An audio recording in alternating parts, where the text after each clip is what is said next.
Hello from Portland. I'm trying a new camera today, so let me know if this looks better or worse or about the same. I want to talk today about a quotation I heard a long time ago that at the time I thought was not true, that I've come to realize is so very true.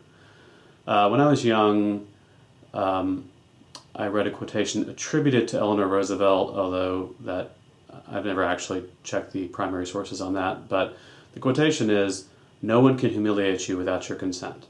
And when I was younger, I thought that was just kind of touchy-feely bull. That, of course, people could humiliate you all the time without your consent. I didn't want to be humiliated, and yet I got humiliated by people. So I just didn't buy it. I've come to realize people can do a lot of terrible things to you.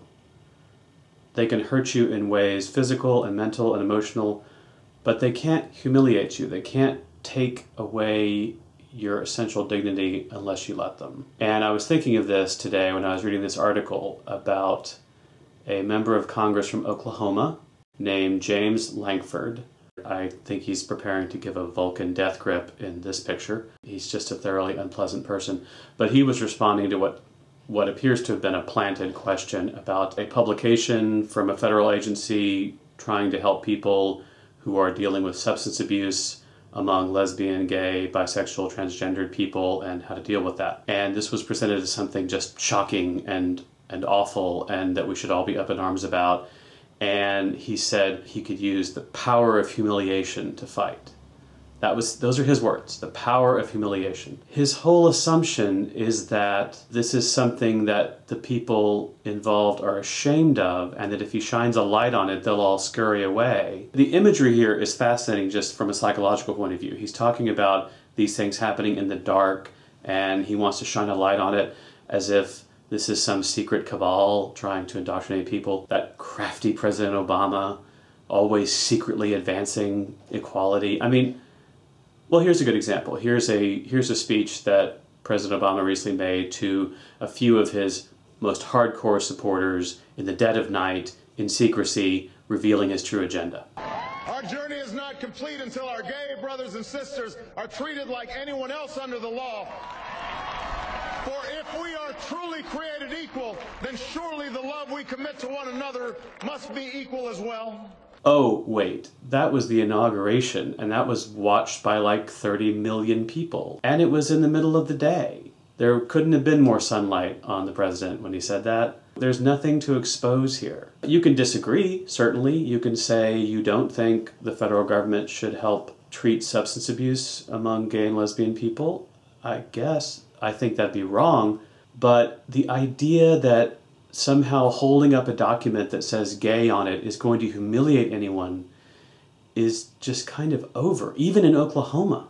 One of the things about the closet is not just that it forces you to be dishonest, it's that it really does give people the power to humiliate you. It gives them the power of your own shame and your own self-doubt. And once you take that away from them, they have nothing. They're just shooting blanks. This reminds me of something I saw on Tumblr that I've been meaning to talk about. It's another example of these people trying to use humiliation but not really understanding how truly ridiculous they are.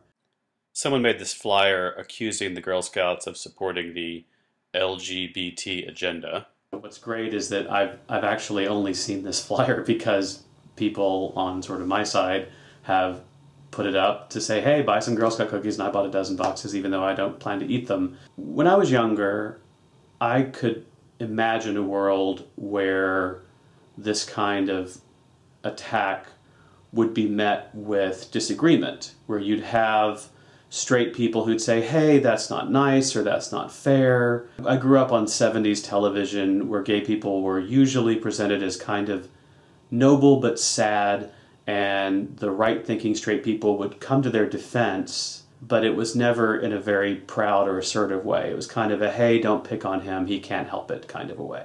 But what I saw on Tumblr around this Girl Scout cookie thing was not just disagreement, it was ridicule.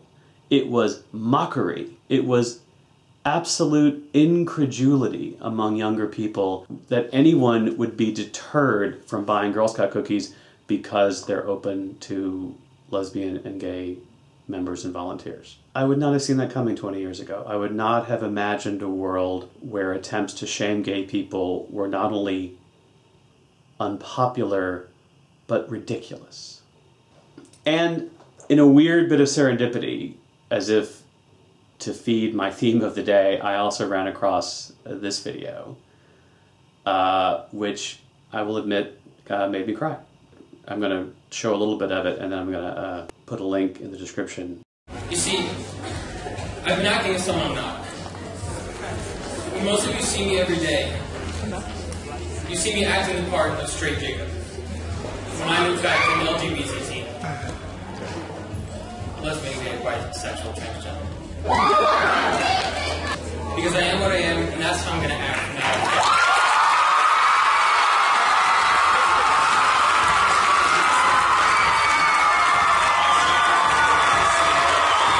I'll put a link to the full video here.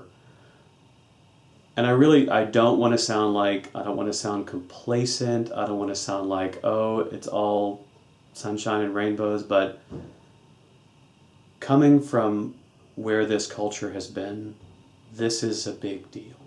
And those kids who are standing up and clapping, they're going to be voting soon. And they're going to remember the people that tried to make their friends feel ashamed of who they are. So, Congressman Langford, it's America. Think whatever you want. Vote your conscience. Espouse your beliefs. But the only person you're humiliating is yourself. Thanks for watching. I'll see you tomorrow.